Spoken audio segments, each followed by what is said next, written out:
as you watch this Michigan team and it play out its season, and I'm glad we're finally getting to, a real test for them. But like how good do you think this team is going into Penn State? Like how ready are they, do you think, for Penn State, for Ohio State, for these games that will ultimately define the season on the field? Yeah, I mean, Jim Harbaugh kind of pushed back on that Saturday night after the Purdue game. The idea that Michigan's success was somehow predicated on stealing signs and what Connor Stallions was doing. He made the point that basically, people can say that, people can speculate about why Michigan has been good, but his position on it is like, look at this team, look at how many of these guys are going to be in the NFL, and Totally. try to say that, oh, it's because they were stealing signs. I mean, my thought on it is that part of the really part of the shame of all this is that I don't think Michigan needed to do this. I think that this team could have basically equaled the accomplishments that it's had the last 3 years without going to these lengths. It to me it just seems like overkill. Like they didn't have to do this. They are good. Like they have NFL players on this team.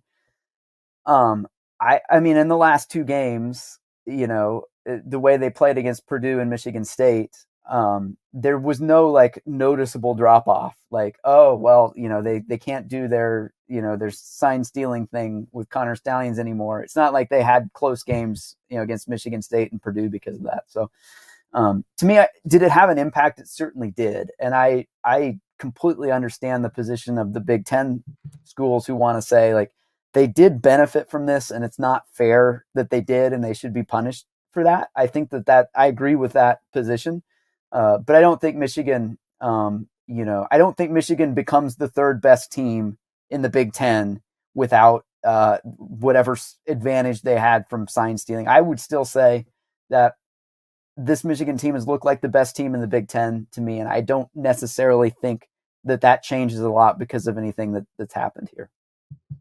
Yeah, Austin, on that note with the talent, I think Ari and David kind of fielded this question a few weeks ago in the Sunday Sound Off about game breakers and what Michigan has on that front. And they even had a very spirited debate about J.J. McCarthy. We had Dane Brugler on our pod a couple weeks ago who thinks J.J. McCarthy's QB3 in the 2024 draft.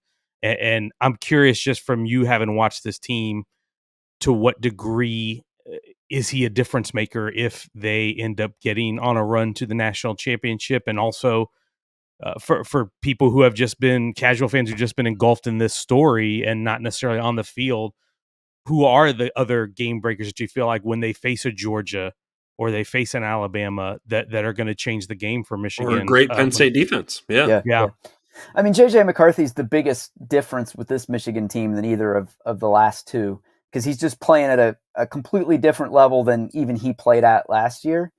His ability, his playmaking ability on 3rd down is exceptional.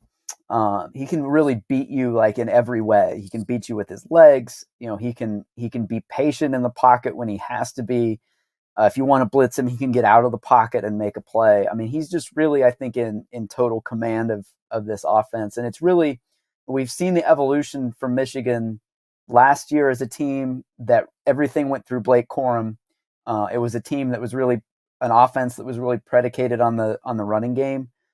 There aren't many great teams like that in football now, where if your running back is the center of everything you do on offense, like that's not really the typical way to win now in college football. And so Michigan has evolved to be now a really quarterback driven team.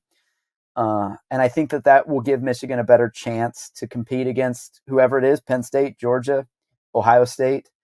But the weapons around J.J. McCarthy, he has really good ones. Roman Wilson has emerged as a legitimate number 1 wide receiver, which I think is another development with this team. Colston Loveland as a tight end, I think is a playmaker. So they have guys around J.J. McCarthy on this offense, but it does really all start and end with him. Jim Harbaugh said he's the best college quarterback to play at Michigan, which is a pretty lofty statement. But I think if if you look at what J.J. McCarthy's done this year, I think there absolutely is a case for that. Shout out to Chad Henne and Drew Henson and a lot of greats. Yeah, that and the came guy before him. making the statement, right? He was a pretty good Michigan quarterback too. Yeah, he did it too. Yeah, he's pretty good. I know it's hard to like shift gears a little, Austin, and actually think about this matchup. But when you look at where Michigan's at right now, what do you see as keys to victory against a Penn State team that certainly looks like they can go 4 quarters with them? Yeah, I mean, Michigan's defense has not given up many sustained drives this year. I mean, you've mentioned the stat, and it's incredible.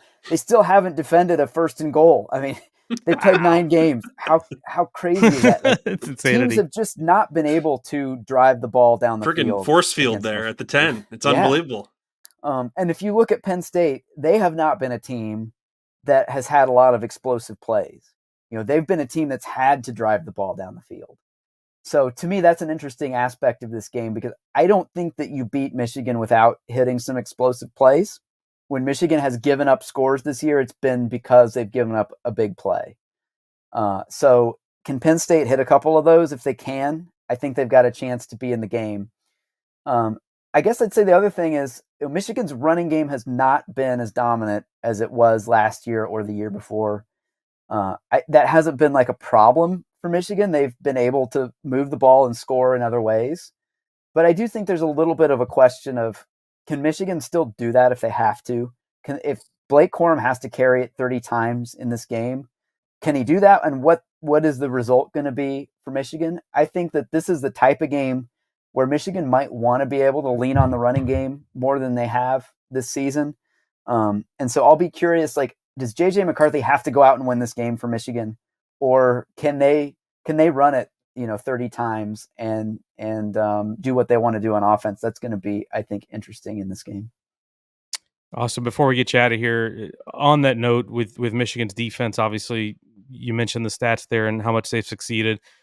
Drew Allar in this Penn State offense, when they had their last big test in the Big Ten against Ohio State, had a lot of trouble getting things going against the Buckeyes, but they looked a lot better last week against Maryland. 4 touchdowns for Drew Allar, 51 points up on the board against Maryland.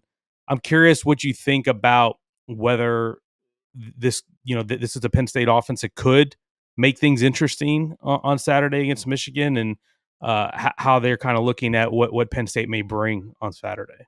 Yeah. I mean, it's hard to know because, you've got October, November, Maryland is kind of a phenomenon in the Big Ten where Maryland just hasn't been the same team late in the season that they are early in the season. So, the body of work with Penn State over the whole season says that, they're not super dynamic at wide receiver, and Drew Allar has been, shown flashes of being the type of quarterback that could elevate Penn State to the point of being able to win a game like this, but he just hasn't been that consistently throughout the season.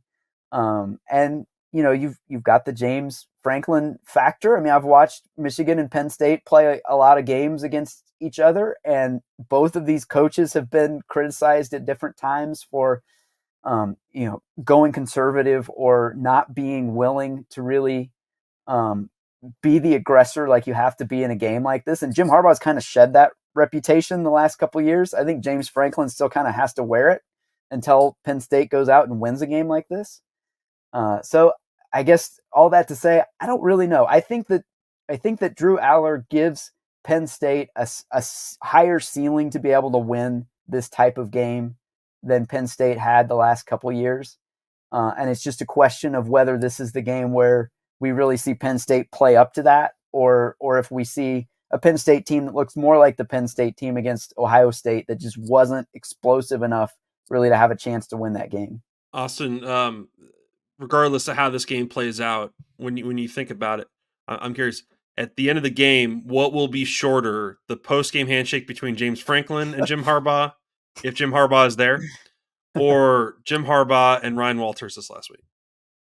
Well, it's hard to get much shorter than Jim Harbaugh and Ryan Walters. I mean, I had to watch it a few times even to know that it occurred. Like I didn't even hardly see Ryan Walters in the frame. He was going so fast. So, yeah, I guess the only way it could be shorter is if Jim Harbaugh is not participating in it. If Jim Harbaugh is watching YouTube TV at home on Saturday.